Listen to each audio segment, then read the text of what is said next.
Welcome to the Juice Box with Juice Springsteen, covering the week that was in professional wrestling.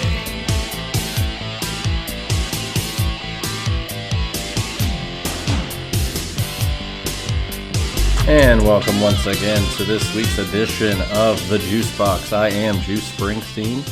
As always, you can check out this podcast on Podbean, juicysteen.podbean.com. Follow me on Twitter at JuicySteen and my wrestling t-shirt Instagram at Juicy Wrestling Closet. It's where you can find me. We can chat about wrestling.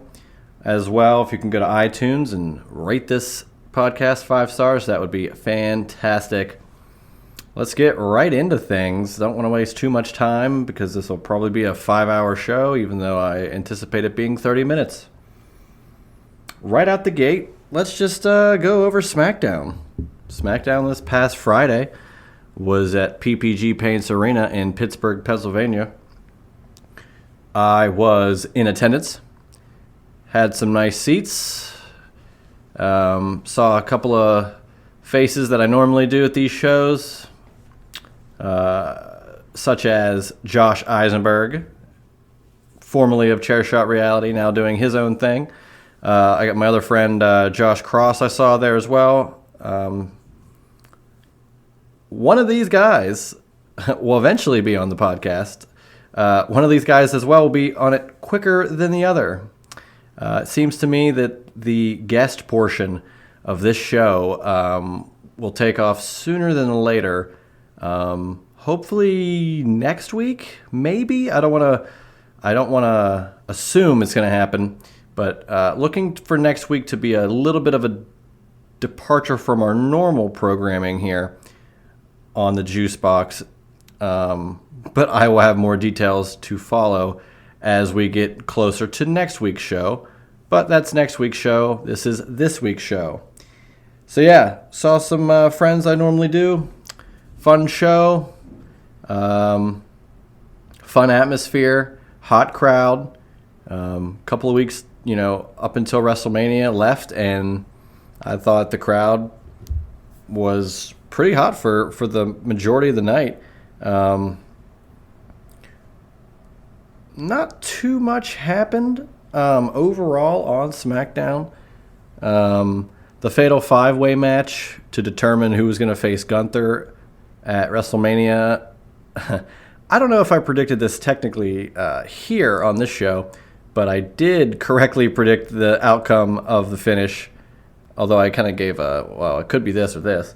At the pregame for this show, I was telling some of the guys I had mentioned earlier that I think if there's going to be some sort of non-finish or weird finish outside of just one guy winning, it was either going to be one guy winning or all 5 having some sort of issue and it becoming a ladder match at WrestleMania, or what I thought was more likely to happen, which did, Sheamus and Drew McIntyre both pinning somebody at the same time, and now they will face off in a one-on-one contest. Winner of that match will go against Gunther at WrestleMania. A lot of people are hoping for Drew. We had Sheamus and Gunther at Clash of the Castle. I prefer a 3-way triple threat between all 3 of those guys. I think that could absolutely be a barn burner of a match at WrestleMania, and I really hope that they pull the trigger on that. We'll get a little bit, we'll kind of follow through with the whole deal here. Rey Mysterio has been officially announced as the first inductee into the 2023 WWE Hall of Fame. Could not be more deserving. He is an unbelievable talent, obviously. He's a legend in the industry. Started wrestling in 94, I believe. Was in WCW wrestling at the Great American Bash, I believe, at like the age of 21. But I mean, man, WCW run, great run. Some of the best matches of all time in that WCW run, as well as ECW run, of course. Goes to WWE in 2002, wins the world title in 2006, In 2005, however, he won a ladder match for custody of his son Dominic, who proceeded now in 2023 to interrupt the celebration that was Rey Mysterio being announced into the WWE Hall of Fame. Which, again, he wants a match at WrestleMania. Will Rey accept? It seems like he won't. I'm leaning towards Rey Mysterio getting inducted into the Hall of Fame on Friday night and Dominic interrupting that ceremony and that speech and beating his dad's ass and it leading to a match at WrestleMania, either the next night or on Sunday, which Rey and Dominic is a money match they've been waiting a long time to pull the trigger on. And if we get that match announced, great. If not, when we get to the WrestleMania predictions in a couple of weeks, I think I will outright select that match and give a prediction, even if it's not set in stone, because I do think it's going to happen. The other inductee that they finally announced here for the 2023 Hall of Fame is none other than the Great Muta, who just is finishing up his commitments as a professional wrestler. I believe earlier this year he wrestled Shinsuke Nakamura. He did a 6-man tag alongside Darby Allin and Sting. And not much to say for a guy like the Great Muta. Just great. No pun intended, but I mean, that's his name. Great matches throughout his career. He's 60 years old and he just retired. Take note, Ric Flair. My personal interests with Great Muta were in his WCW stints, primarily the late 80s, early 90s, in which Muta wrestled. I believe he wrestled in the Starrcade 89 tournament. And I believe he won the Battle Bowl ring, I think, in 92. Which, that's an interesting stat to have in your career. It was a sporadic appearances, throughout the 90s. But I recall him just being on some of these shows, and I know he wrestled at one of my favorite pay-per-views of all time is Spring Stampede 1994. I will be wearing that T-shirt to the AEW event Dynamite on April 19th next month. He wrestled Steve Austin, and that's a great show, but that wasn't the best finish for that particular match, but that's more or less what I remember him from. Again, he won Starrcade 92's Battle Bowl, so he's among the legendary list of wrestlers to win Battle Bowl, including Sting, Big Van Vader, and Diamond Dallas Page. So congratulations to both Rey Mysterio and the Great Muta, two legendary, internationally recognized stars, and now bona fide Hall of Famers. It was also reported, as we kind of continue with SmackDown here, apparently the Pittsburgh SmackDown market, in the Pittsburgh market, SmackDown had the highest gross for a gate in WWE history for Pittsburgh, which is pretty cool.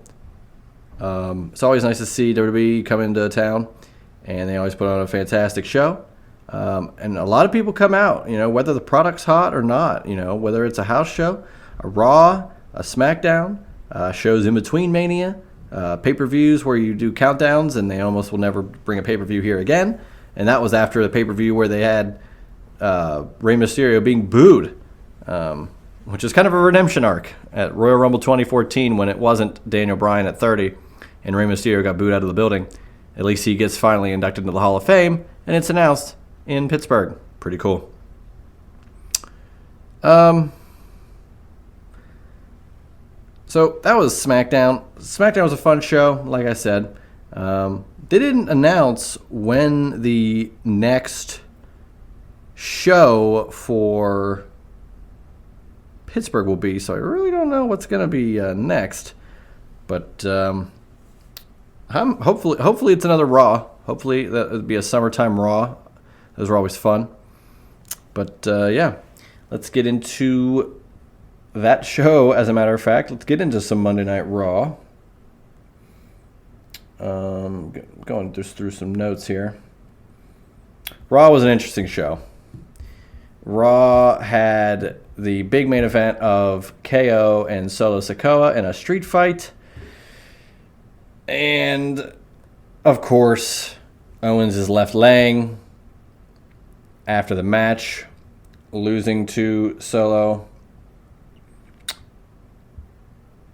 And how many, the weeks are dwindling in this road to WrestleMania, yet we still don't have a Sami Zayn, Kevin Owens, or Usos match, whether they'd be facing each other, tag titles on the line or not, or some sort of six-man. A lot of things have been thrown around, but we really don't know what's going to happen.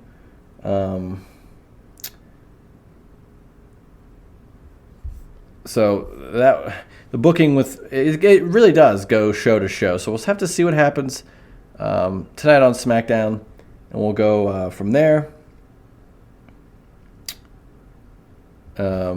We got confirmation now that WrestleMania will be Hell in a Cell, Finn Balor, and Edge.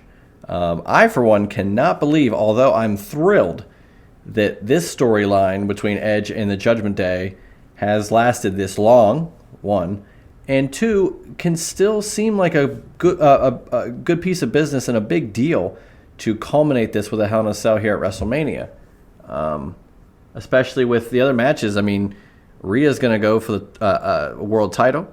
Dominic's probably going to defeat his father, or at least have a match against his father. Damian Priest is still kind of out, in limbo, but it could be something in the cards for him at the next show. I would wager we'll get there. But it is in Hell in a Cell, and I like this move. However, I have been saying this, and I do continue to have this sentiment. It should be a Brood version of Edge taking on the Demon version of Finn Balor. But hey, that's just me. What do I know?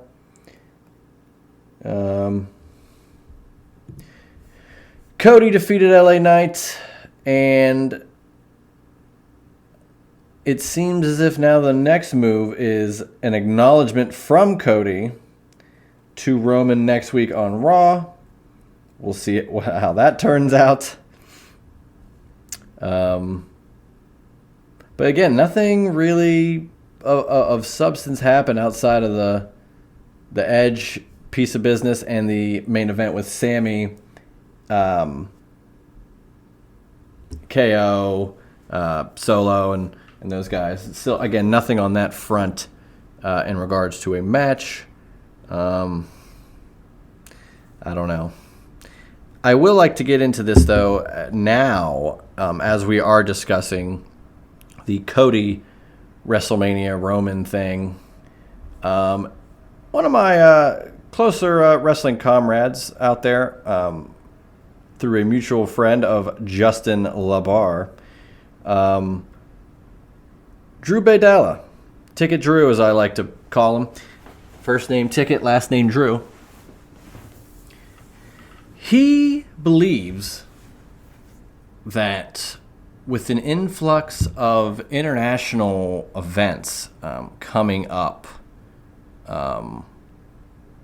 which include and are not limited to the Backlash event in Puerto Rico, King and Queen of the Ring in Saudi Arabia, and then Money in the Bank happening in London. Drew posits that he believes that because those international events are taking place, that Roman will actually retain his championship at WrestleMania and further boost the sales of the premium live events in those other cities to see Roman as champion and still get the culmination of Cody and Roman, but this time actually at SummerSlam, and that's where Cody would win the title. But I don't agree necessarily. I think it could happen.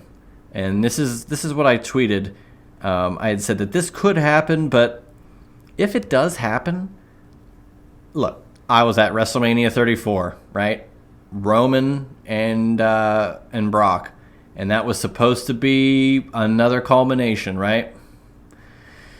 Well, it turned into Beach Ball Mania. Fans can turn on this stuff very quick.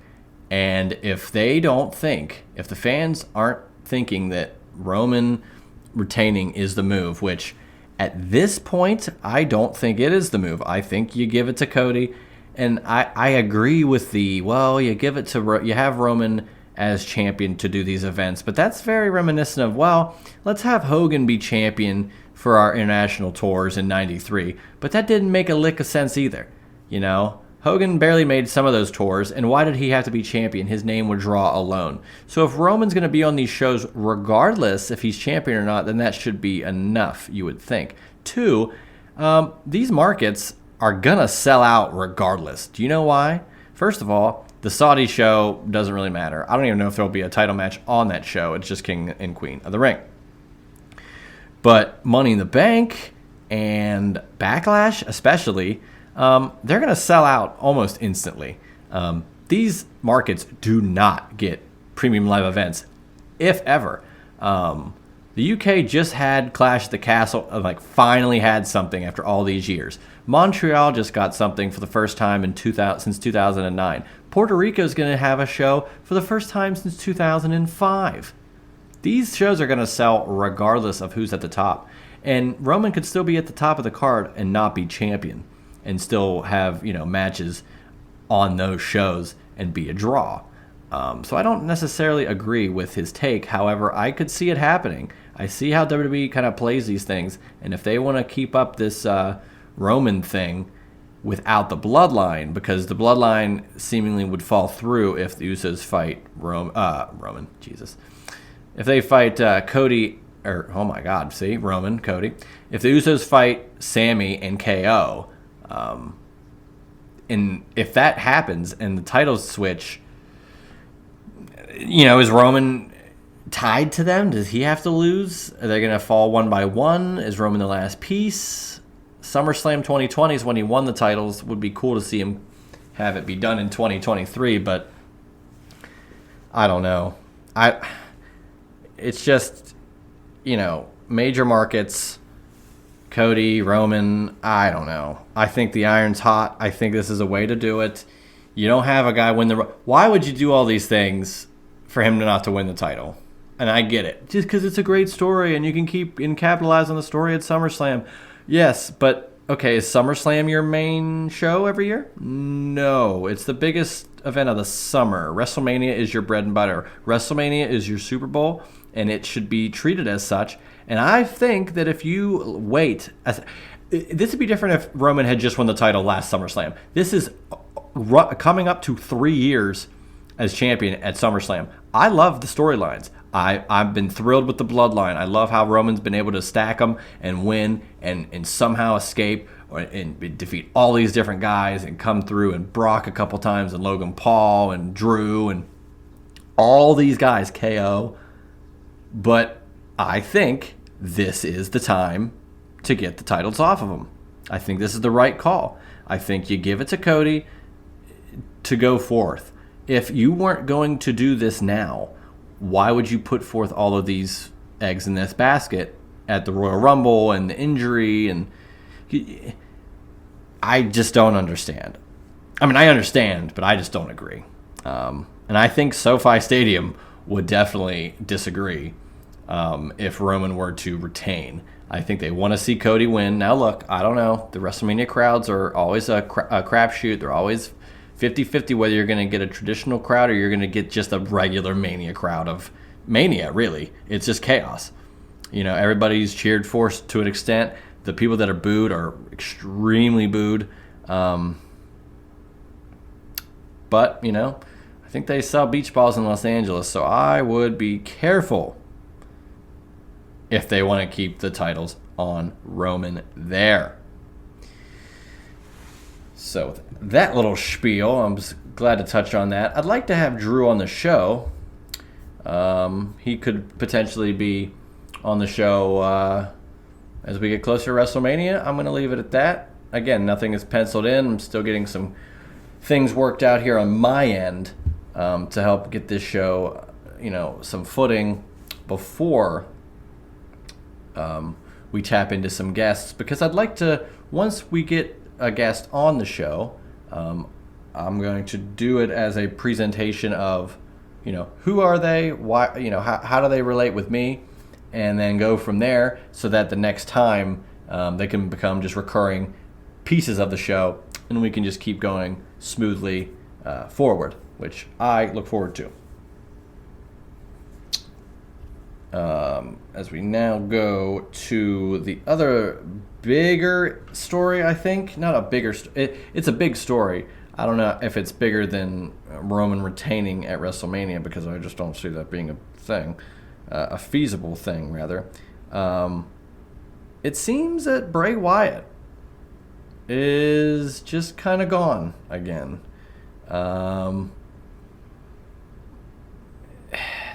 It's been reported that it was a medical issue that Bray has not been on TV with, and nothing more. But I don't know. Again, it's tough to buy some of these reports when one week Bray's coming out challenging the winner of Brock Bobby, but the next week that never happens, and then it was just Bobby, and now it's like nothing. What is going on? Is WWE squandering Bray Wyatt and his talents once again, or is it just not working? I think this was the only chance that Bray had to continue, right? And if he can't continue, if it's just not the way it's going to go, then that's it, That's it. I don't know if he could go to AEW and have the type of success, definitely not, as he did in WWE, but I do think he could have some marginal success. It's just, there's so much invested in the WWE side, and, people speculate, well, is it because Vince is back? If he's back, is he back creatively? What really is going on backstage could be tied into this. A lot of things are up in the air with Bray Wyatt, and I feel for the guy. He's a hell of a worker. Said it before, and I'll say it again, the SummerSlam 2019 entrance of The Fiend was quite honestly one of the greatest entrances, I think, of the modern era. It was a re-debut of a character that we had seen before. It had a mystique to it that we weren't really even ready for, I don't think.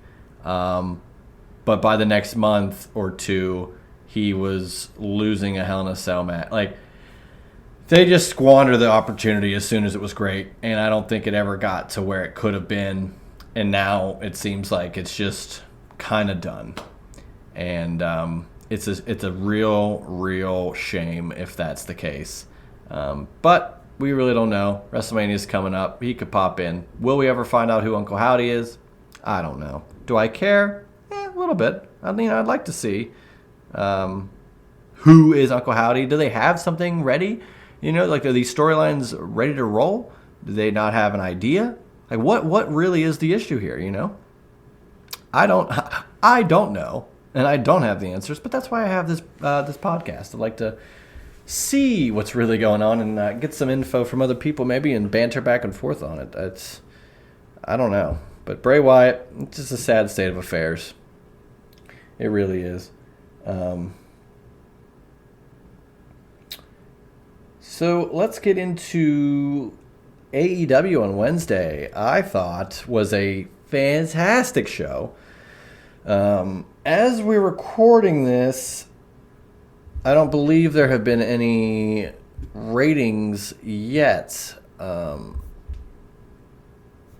I really don't know if they've announced the...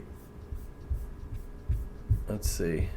Doesn't look like they have yet. I have not seen any ratings coming through. So, but I thought it was a solid show. They started off with MJF doing for his... I think he was doing a rebar mitzvah. Is that what it was? He got into the ring, and before he could even get on the mic and do something, Jungle Boy came out. But before he could speak, Sammy Guevara came out and interrupted him. And then before Sammy could say anything, Darby Allin came out. These are the 4 true pillars of the AEW men's division. You know, it's not just the pillars of AEW. This is just the pillars of the men's division, because I could argue on the women's side, Britt Baker, Rio, Nyla Rose, and Jamie Hayter, I would say, are your 4 women pillars of AEW. But for the sake of this particular segment and potential match, I don't know, the 4 male pillars of AEW came out, all cut some good promos on each other. MJF melted down, though, and because they all wanted a title match, at the same time, and everybody's sick of him, and I don't know what we're going to get with all these guys, but it was one of the better segments, as, MJF saying, all 3 of you guys have had a mentor. I had nothing, he said, and a brawl got kind of started with some disrespect to Jack Perry from MJF, but then the cake got ruined, and that was all they wrote. I would love to see a fatal 4-way at Double or Nothing with the 4 pillars of AEW, the AEW title. I think it'd be an exciting match. I would give the title to, honestly, any of those guys and just see what happens. You could keep it on MJF, and I would be fine with it. You could give it to Darby Allin, Jack Perry, Sammy, and I would be thrilled to just see what they could come up with as world champion. I think they're on to something with this MJF title run now that he's escaped Bryan Danielson in that 60-minute Iron Man match. Now we can kind of go into some uncharted waters, as it were. And I'm looking forward to seeing where that leads us. Taya Valkyrie came out, showed up to challenge Jade Cargill after Jade Cargill retained her TBS title. So that'll be fun. Juice Robinson was talked about by Ricky Starks. I have no problem with Juice Robinson using my name, you know what? Not even using my name. I don't have a trademark on it. Our name, Juice is a great name. Shout out Juice Robinson. Then one of the more interesting pieces of business was this TMZ-esque segment called QTV, which, we don't got to get into it, but last week, Raj, formerly of every wrestling site imaginable in the dirt sheet realm, I think he's owned and sold, a ton of them, but he's in there, and Raj said he didn't like the QT Marshall segment, or didn't think it deserved to be there, or what have you, with Wardlow last week. And it was a war of words into DMs and then posts on Twitter back and forth. And now we get this vignette where QT Marshall's there, Aaron Solo's there, and Hobbs is there, and they're just making fun of Wardlow. They're saying that they named Batista in that. They mentioned some dirt sheet stuff. They mentioned a lot of talking points during this little segment, and I don't know what it's going to lead to. I don't know if Wardlow is going to wrestle QT Marshall in a big spot. If this leads to something prominent, I'm all for it. If it's just a weird move to piss off dirt sheet writers or get under their skin or put them on blast, then maybe you shouldn't be having these segments on TV. But I don't know where their intentions are, so I can't put forth a stronger opinion on that. We'll have to see what happens next week. That's how it really goes with wrestling. Is if it might not be good one week, but if you wait and you're patient, maybe next week it'll be something that you are a fan of. And if they have more ideas going forward, we can see them fleshed out as we get closer to the next piece of that puzzle. What else happened here on Dynamite? Jeff Jarrett, Orange Cassidy. Orange Cassidy won, retained the AEW International title, which was a fun little match. But main event, it was a big one. And also, it looks as if we get Will Hobbs versus Rey Fenix for the TNT title. I believe next week, we'll see. But the main event of this show was quite the match and quite the little angle afterwards.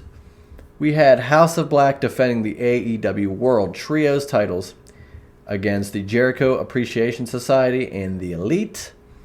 And this was a wild match. It ended with a Dante's Inferno from Brody King to Daniel Garcia. Jake Hager came in after the match. He got beat up by House of Black. There was a brawl between Hangman and the Blackpool Combat Club. And then the Elite were standing in the ring waiting for Hangman. And as the show went dark, Hangman turned around as if, you guys used to be my friends, and you're there again. Maybe this is a move. So I like what they could be doing here.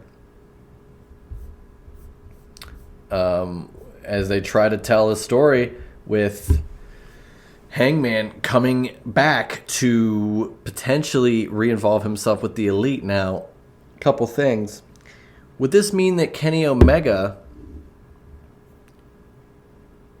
is going to go as a single star going forward? Is he going to be more in that realm? I will say now, they announced Forbidden Door 2, which, check this out, it is Sunday, June 25th in Toronto at the Scotiabank Arena, which should be a fiery crowd, and I can't wait to see it. But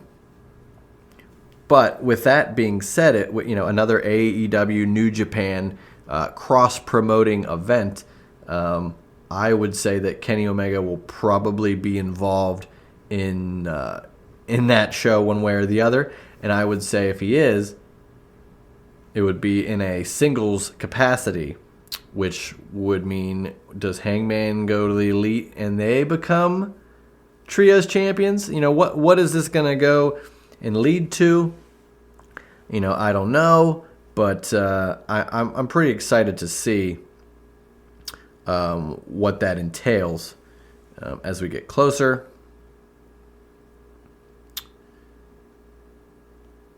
To that, Double or Nothing is also in between that as well, so that'll be something that we have to really, really look at as we get closer to that big show. A lot of fun. Almost every show coming up, WWE and AEW, outside of Vegas for Double or Nothing, all of these shows coming up are going to be international, which will be really cool. The crowds are unbelievable, and I really think that I think it'll show a lot. I think it shows a lot to WWE for even putting giving Money in the Bank to a market like that. I think is a huge deal to London. Because I think that they could do the same thing. I think they could pull off a SummerSlam over there.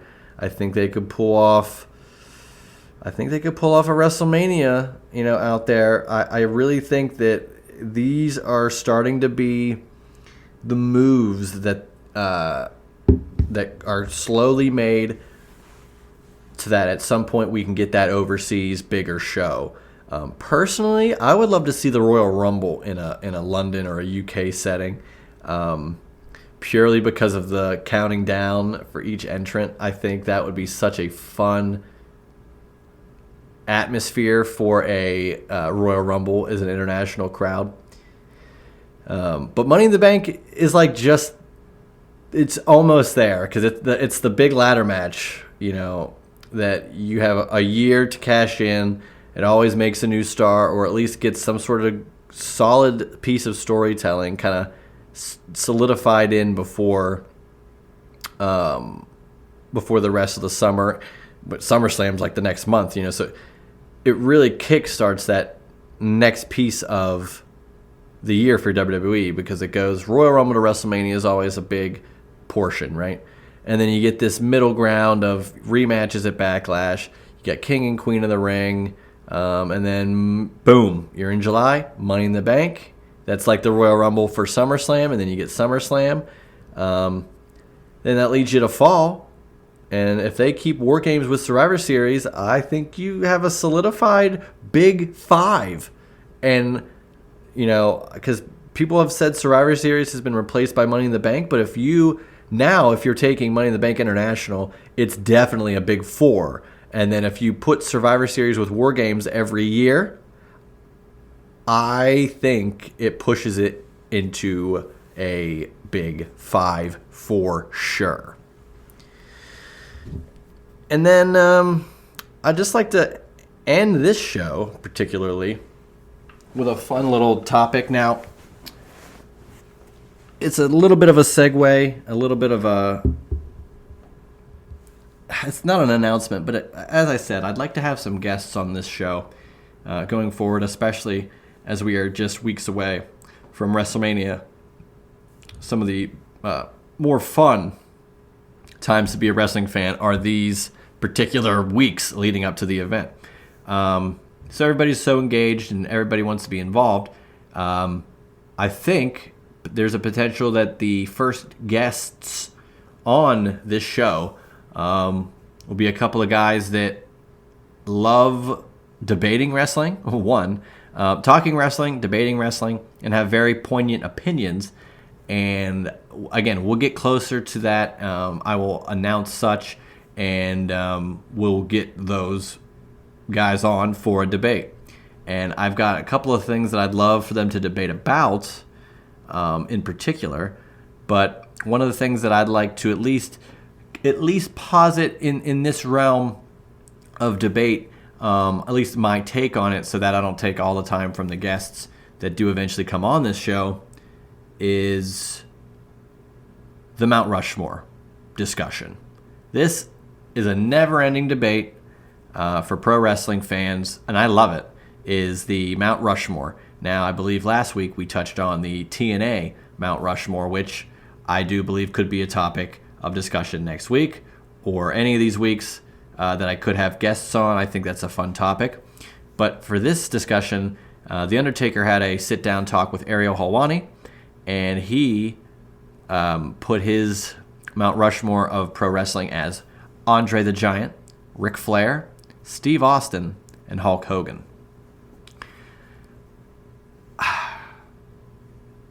The fact that Undertaker says it, here's my points on this whole thing before I get to mine. Undertaker, I think, could, in theory, be in the Mount Rushmore for a lot of guys, for a lot of people.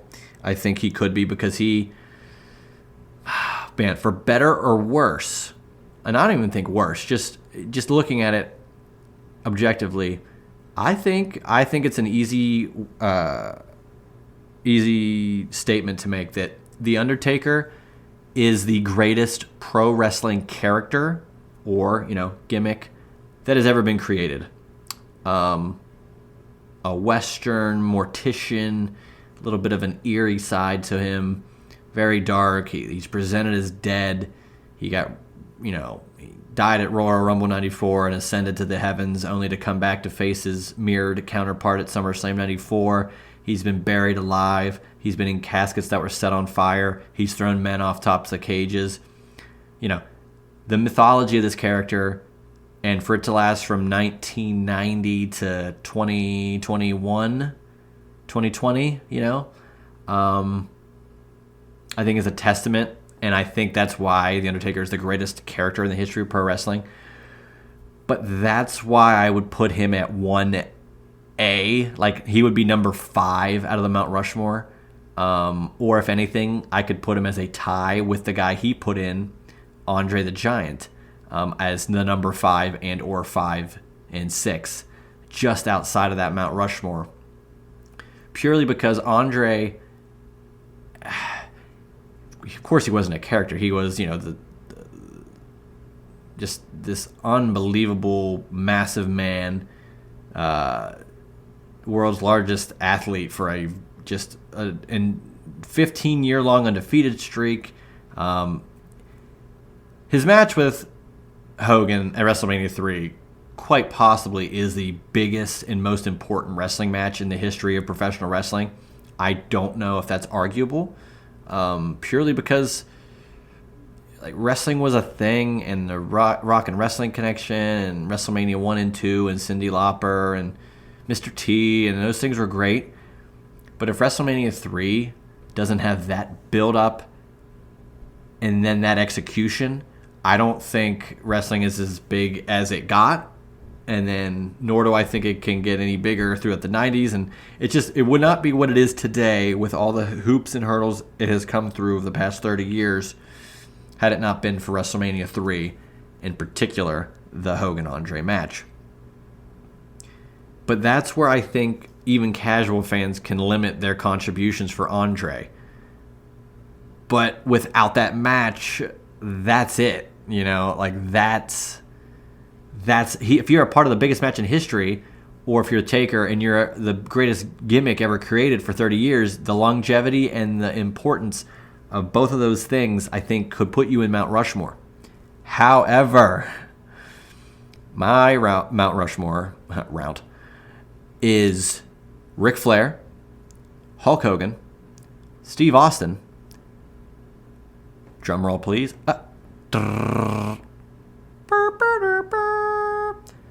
John Cena. And here's why.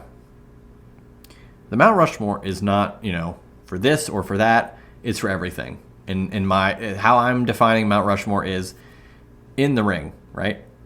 On promos, outside of the ring, popularity, magnitude just outside of wrestling, contributions inside the ring, outside the ring, longevity does factor in, and just importance to the business as a whole, right? Ric Flair is inarguable.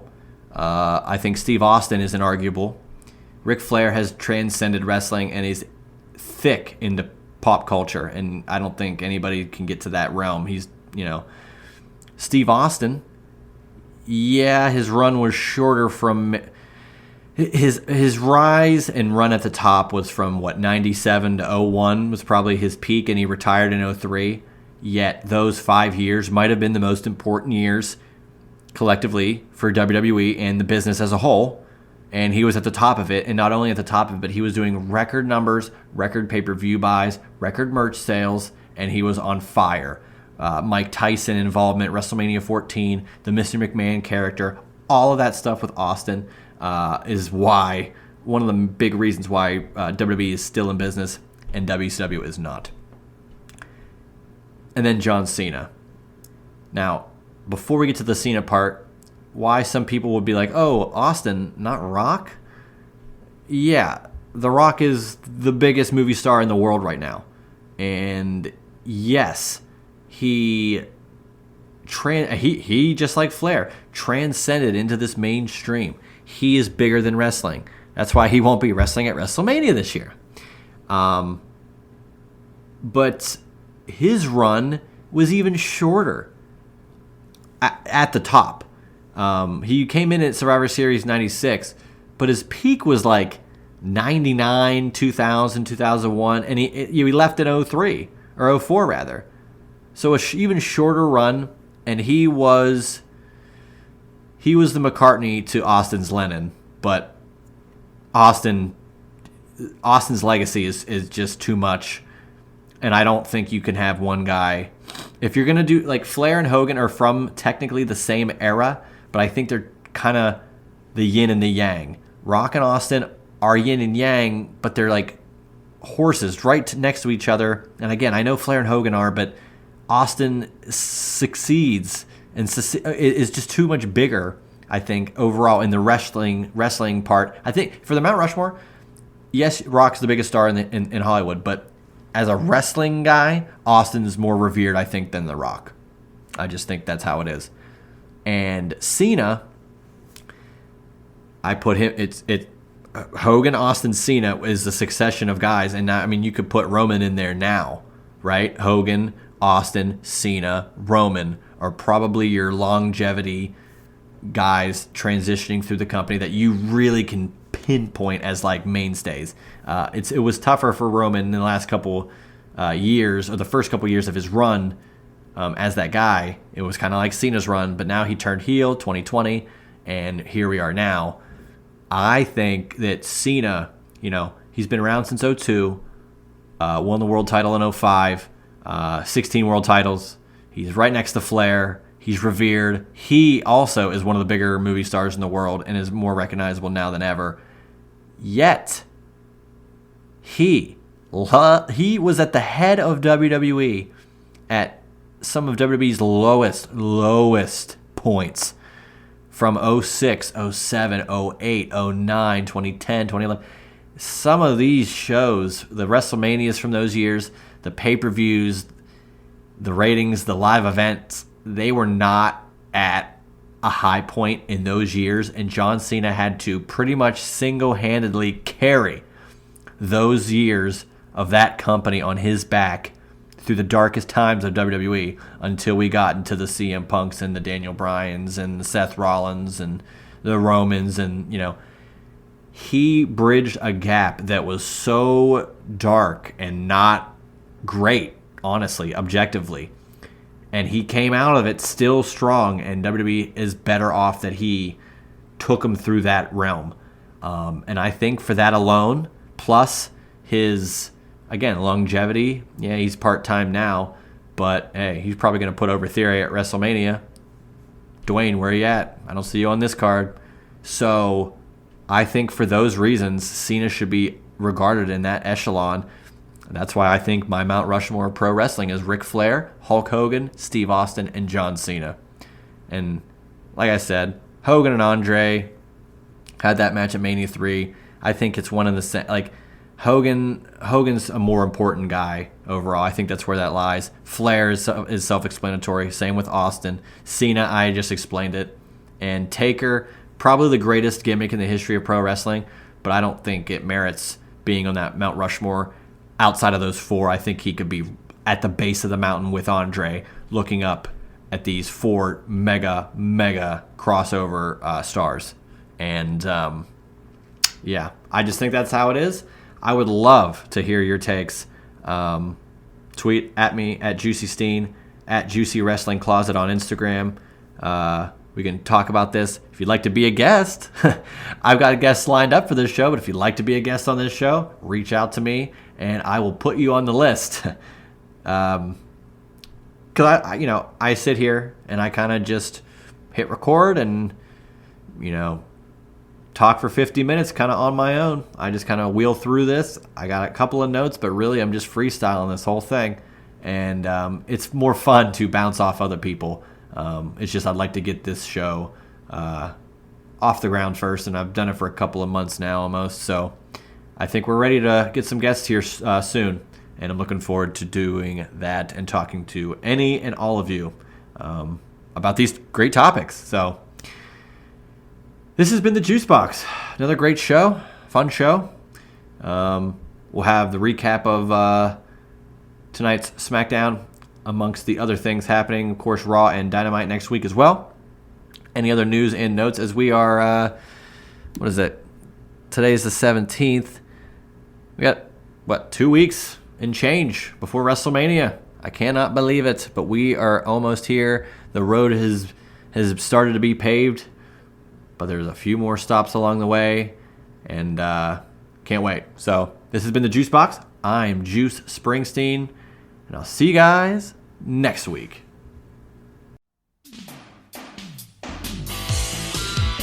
That was the Juice Box with Juice Springsteen. Make sure to subscribe to the Juice Box wherever you listen to podcasts.